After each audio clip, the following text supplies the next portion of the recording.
Today, I had planned to talk about the Chinese economy, but due to an unexpected event, I will discuss the incident in Shenzhen where a student from a Japanese school was stabbed.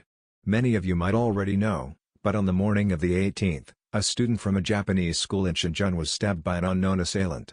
The victim is currently receiving medical treatment in a hospital, and the perpetrator has already been detained. Currently, China is becoming an increasingly dangerous place, especially for Japanese people.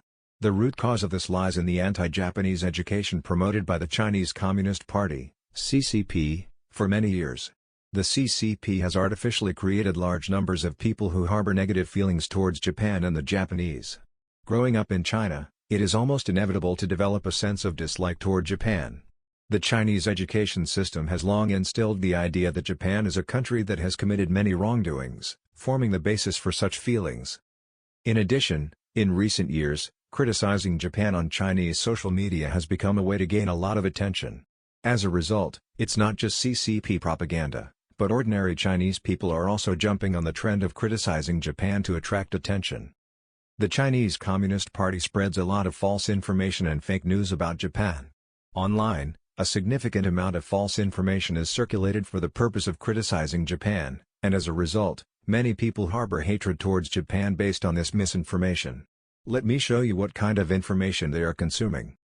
For example, in an article published in April of this year, there was a warning about Japanese schools, claiming that Japan once set up spy schools in China, and remnants of those schools still exist. In China, there is a widely circulated theory that Japanese schools are breeding grounds for spies. Not everyone believes this, but many do. The reality on the ground is entirely different from what Japanese people imagine. Because of this, Japanese schools in China have become extremely dangerous places.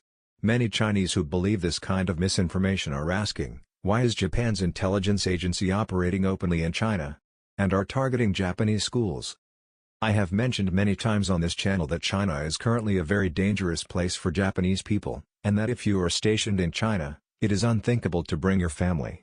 However, many people in Japan are unaware of the current situation in China, and thus there are still many people living in China with their families. According to the latest data from the Ministry of Foreign Affairs, as of October last year, the number of Japanese living in China had slightly decreased overall. However, in Shanghai, after a decline from 2020 to 2022, the number of Japanese residents increased in 2023. This figure likely includes not only corporate employees but also students.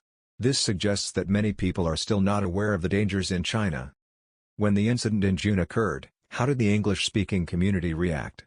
There is a platform called Reddit, similar to Japan's 2-channel. If you are fluent in English, you may have seen it. On Reddit, there were many opinions like, ordinary Chinese people hate Japanese. The Japanese school in Suzhou is also famous for this reason. As I mentioned earlier, Chinese people who dislike Japan are targeting Japanese schools, believing them to be breeding grounds for spies. One post on Reddit stated, "It's surprising that such incidents haven't occurred until now." For those familiar with online discussions in China, it's not surprising at all that such incidents are happening. Many Chinese people express their hatred towards Japan online, sharing stories about Japanese schools being spy training centers and questioning why such institutions are allowed to exist in China. Moreover, on June 24, a Japanese school bus was attacked, with several people injured and a Chinese person who tried to stop the assailant killed. Chinese authorities dismissed this as an accidental incident, and the Japanese media reported it without much scrutiny. However, in the English-speaking community, the perception was that this was a hate crime against Japanese people. It's clear that the CCP's anti-Japanese activities are fueling this kind of violence. Nevertheless, the Japanese media continues to treat it as a mere accident. Given this background, the recent incident in Shenzhen can also be seen as part of the hostility towards Japan. It is entirely possible that the Japanese media will again downplay the incident, claiming that the perpetrator had mental health issues, a narrative often used when it is inconvenient for the Communist Party.